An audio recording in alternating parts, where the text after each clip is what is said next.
La teoría de las ecuaciones diferenciales se origina en los inicios del cálculo con Newton y Leibniz en el siglo XVII.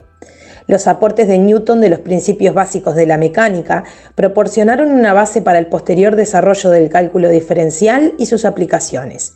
Leibniz, por su parte, descubrió un método de resolución llamado el método de separación de variables. A Newton y Leibniz le siguen los hermanos Bernoulli, prominentes matemáticos y hombres de ciencia, quienes con ayuda del cálculo formulan y resuelven ecuaciones diferenciales asociadas a muchos problemas de mecánica. A finales del siglo XVII, muchos métodos elementales de resolución para ecuaciones diferenciales ya se conocían y la atención se dirigió hacia las ecuaciones de orden superior. Jacob Riccati, matemático italiano, consideró estas ecuaciones en su trabajo. Euler, considerado uno de los matemáticos más grandes de todos los tiempos, quien también vivió en el siglo XVII, hizo muchos aportes al cálculo diferencial.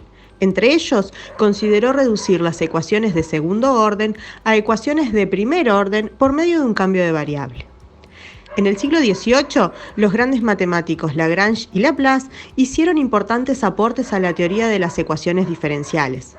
Posiblemente sea la ecuación de Laplace la ecuación diferencial en derivadas parciales más conocida en la física matemática.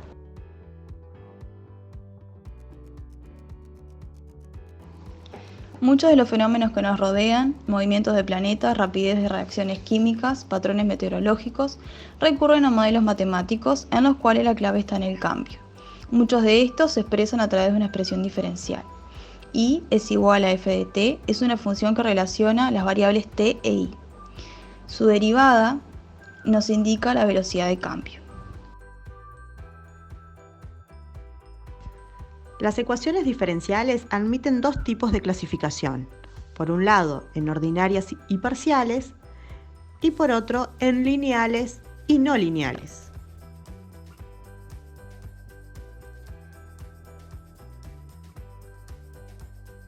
El orden de una ecuación diferencial ordinaria es el orden de la mayor derivada presente en la ecuación. ¿Qué tipos de ecuaciones diferenciales encontramos? Las de variables separables, las lineales de primer orden, las que se reducen en lineales de primer orden, entre ellas las de Bernoulli y las de Riccati. Y luego están las lineales de segundo orden.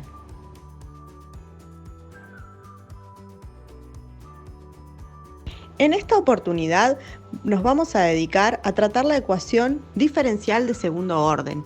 La misma tiene la forma P de x por y segunda más Q de x por y primera más R de x por y igual a G de x, donde P, Q, R y G son funciones continuas.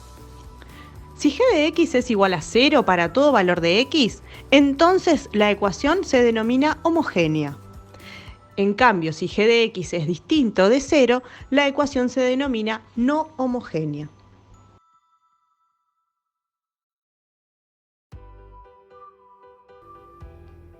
Antes de comenzar a explicarles los dos métodos de resolución de ecuaciones diferenciales de segundo orden homogénea, demostraremos el siguiente teorema, el cual enuncia que si conozco dos soluciones de la ecuación lineal homogénea y tengo dos constantes cualesquiera, entonces cualquier combinación lineal de las mismas será solución de la ecuación lineal homogénea. Para su demostración comenzaremos viendo que si I sub 1 e I sub 2 son soluciones de la ecuación lineal homogénea, entonces las mismas satisfacen la ecuación. Por lo tanto, procedemos a encontrar la derivada primera y derivada segunda de la combinación lineal. Luego, utilizando propiedad de linealidad y asociando términos convenientemente, observamos que la combinación lineal de estas soluciones también es solución de la ecuación lineal homogénea. En esto concluye nuestra demostración. En general, no es fácil encontrar las soluciones particulares de la ecuación lineal homogénea, pero siempre podemos hacerlo si las funciones coeficientes P, Q y R antes mencionadas son funciones constantes.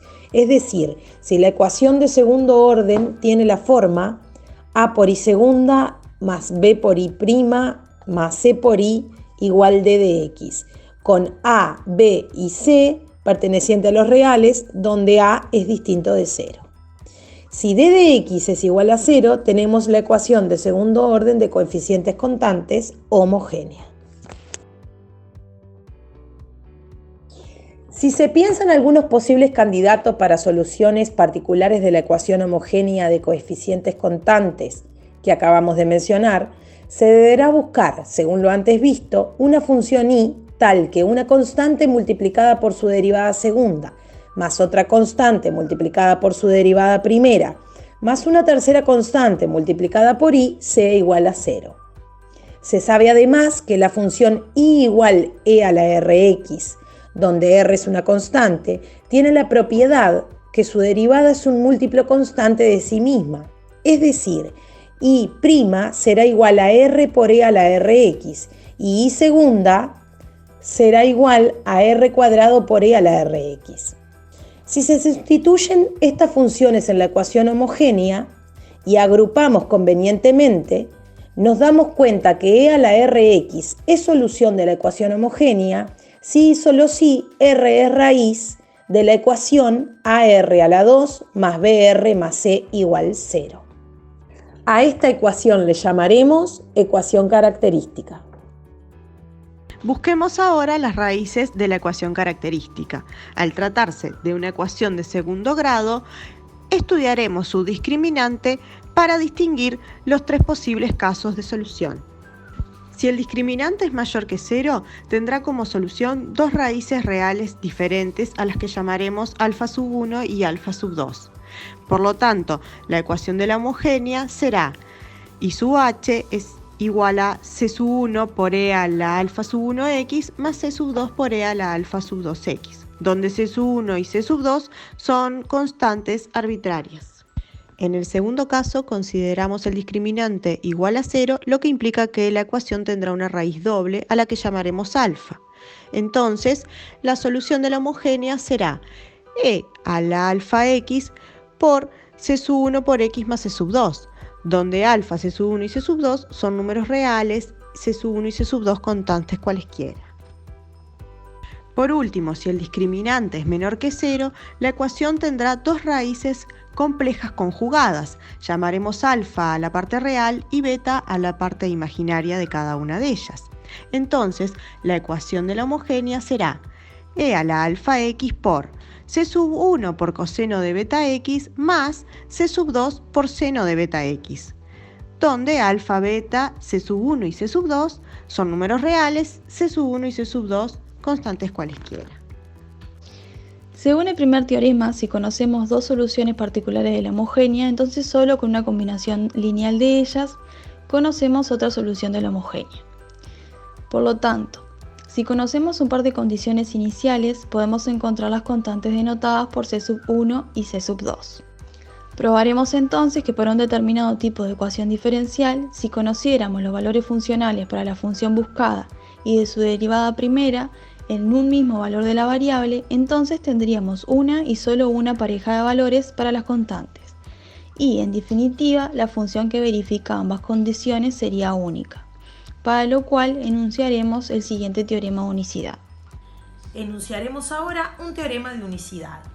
Tenemos una ecuación diferencial de segundo orden homogénea de la forma u segunda más k por u igual 0. Y tenemos f y g dos soluciones de la ecuación, tales que cumplen que el valor funcional de f en x igual 0 es igual al valor funcional de g en x igual 0, y que el valor funcional de f' en x igual 0 es igual al valor funcional de g' en x igual a 0. Entonces, f y g son la misma función. Para demostrar este teorema nos valdremos de una función auxiliar h definida como f menos g y probaremos al final que h es la función nula para todo x perteneciente a los reales. La función h también es solución de la ecuación, debido a que es una combinación lineal entre dos soluciones de la misma, de manera que al sustituir h en la ecuación original podemos obtener h segunda, que es igual a menos k por h. Si derivamos h segunda sucesivamente, podemos encontrar h tercera, h cuarta y h quinta, y así sucesivamente, de manera que estos resultados los podamos generalizar. Generalizando estos resultados, llegamos a que si la derivada de h es de orden par, entonces esta va a estar dada por menos k a la m por h. Y si la derivada de h es de orden impar, esta estará dada por menos k a la m por h', lo cual nos indica que todas las derivadas de cualquier orden de h en x igual 0 van a ser nulas, puesto que h de 0 es 0 y h' de 0 es 0. Acabamos de ver que todas las derivadas de h de cualquier orden en 0 son nulas. Por lo tanto, el polinomio de Maclaurin asociado a la función h es el polinomio nulo, en 0. Partiendo de la igualdad que el resto de Taylor es igual a la función menos el polinomio de Taylor, que es el polinomio nulo en este caso, concluimos que la función h es el resto de Taylor. Probaremos ahora que la función h es la función nula. Para ello, debemos demostrar que el valor absoluto de h de x es menor que un epsilon para cualquier epsilon arbitrariamente pequeño. Tomaremos un x y consideraremos un alfa real de modo que el valor absoluto de x sea menor que alfa, tal cual y como aparece en la figura. El resto de Taylor puede escribirse en la forma del resto de Lagrange, siendo θ un número real que se encuentra en el intervalo ax o en el intervalo xa, siendo a en nuestro caso el 0.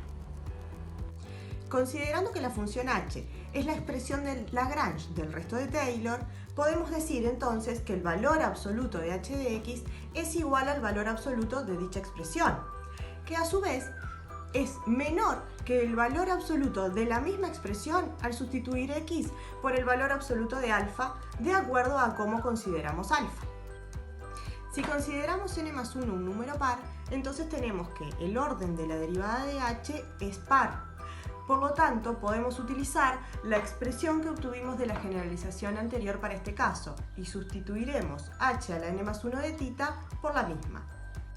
h de θ es un número real al que llamaremos m. M en este caso es una cota superior de la función valor absoluto de h en el intervalo menos alfa alfa. Si analizamos un poco el último miembro de la igualdad, podemos ver de inmediato que el límite cuando n tiende a más infinito de la misma es 0, por lo cual podemos concluir que el valor absoluto de h de x es menor que un epsilon, como queríamos demostrar al principio, lo cual nos permite concluir que h de x es la función nula, por lo tanto f de x es igual a g de x, como queríamos demostrar.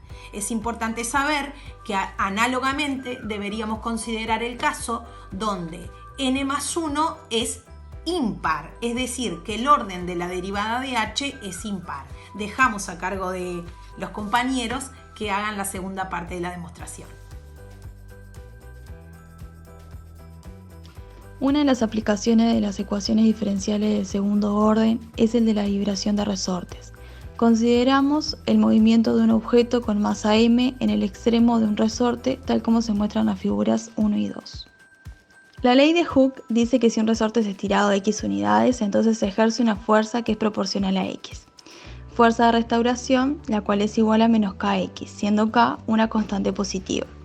Si ignoramos cualquier fuerza externa de resistencia, de acuerdo a la segunda ley de Newton, obtenemos una ecuación diferencial de segundo orden, siendo su polinomio asociado P de r igual a mr al cuadrado más k, el cual tiene dos raíces complejas conjugadas, más menos raíz cuadrada de k sobre m y, por lo tanto, la solución general es x de t igual c1 coseno de raíz cuadrada de k sobre mt más c sub 2 seno raíz cuadrada de k sobre mt.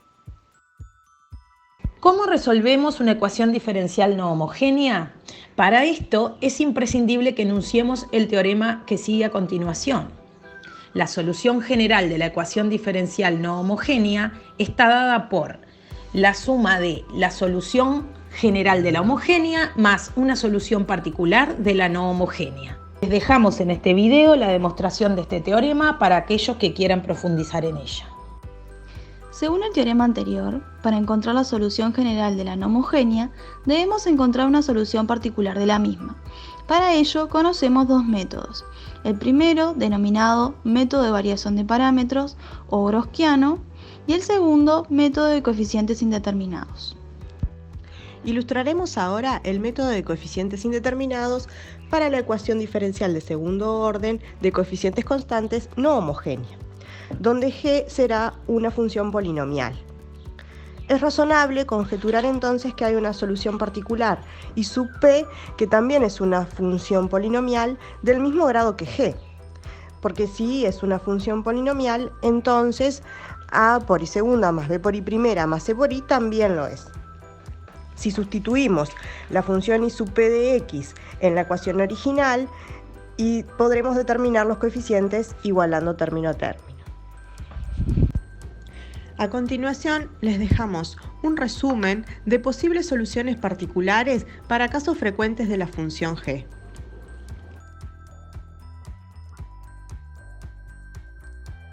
Veremos ahora un problema de aplicación de resolución de ecuaciones de segundo orden de coeficientes constantes no homogénea. Buscaremos en primera instancia resolver la ecuación asociada al polinomio característico de la ecuación diferencial. Las soluciones a dicha ecuación son x igual 1 y x igual menos 2, de manera que la solución general de la homogénea está dada por i sub h es igual a c sub 1 por e a la x más c sub 2 por e a la menos 2x, con c sub 1 y c sub 2 constantes cualesquiera. Veremos ahora una solución particular de la no homogénea usando el método antes desarrollado. Como g de x es un polinomio de segundo grado, ensayaremos una solución particular para la no homogénea con forma polinómica de segundo grado. Obtendremos ahora i' sub p e i segunda sub p para poder sustituir en la ecuación original. De esta sustitución e igualando término a término se obtienen los valores de a, b y c, de manera que la solución particular de la no homogénea es menos un medio de x a la 2 menos un medio de x menos un medio. Ahora que tenemos la solución general de la homogénea y una solución particular de la no homogénea, podemos armar la solución general de la no homogénea. Veamos ahora el método de variación de parámetros. Supongamos que tenemos la solución general de la homogénea y la escribimos como i sub h igual a c sub 1 i sub 1 más c sub 2 i sub 2, donde i sub 1 e i sub 2 son dos soluciones linealmente independientes. C sub 1 y C sub 2 son constantes cualesquiera. Se buscará reemplazar ambas constantes por dos funciones arbitrarias u sub 1 y u sub 2. Buscaremos ahora una solución particular para la no homogénea, cuya forma será i sub p igual a u sub 1 y sub 1 más u sub 2 y sub 2. Nótese que hemos variado los parámetros c sub 1 y c sub 2 para convertirlos en funciones. De ahí el nombre del método. Si derivamos y asociamos convenientemente, como u sub 1 y u sub 2 son funciones arbitrarias, podemos imponerles dos condiciones. Una condición es que i sub p sea una solución de la ecuación diferencial y podemos elegir la otra condición para simplificar los cálculos. En nuestro caso, imponemos la condición u sub' 1 i sub 1 más u sub' 2 i sub 2 es igual a 0. Entonces, la derivada primera de i sub p es igual a u sub 1 por i' sub 1 más u2 por i' sub 2. Derivando, sustituyendo en la ecuación original y luego operando, asociando y factorizando convenientemente, llegamos a la expresión que pueden ver en pantalla. Pero como i sub 1 e i sub 2 son solución de la ecuación que surge del polinomio asociado a la ecuación homogénea, entonces ambas satisfacen la ecuación original, por lo cual se simplifica la ecuación anterior a por u' sub 1 y' sub 1 más u' sub 2 y' sub 2 igual a g de x. Podemos considerar el sistema formado por la ecuación anterior y la condición que le impusimos a la solución particular. La solución de este sistema determinará u' sub 1 y u' sub 2. Integrando cada una de ellas obtendremos U sub 1 y U sub 2 y la solución entonces estará dada por la ecuación I igual U sub 1 por I sub 1 más U sub 2 por I sub 2.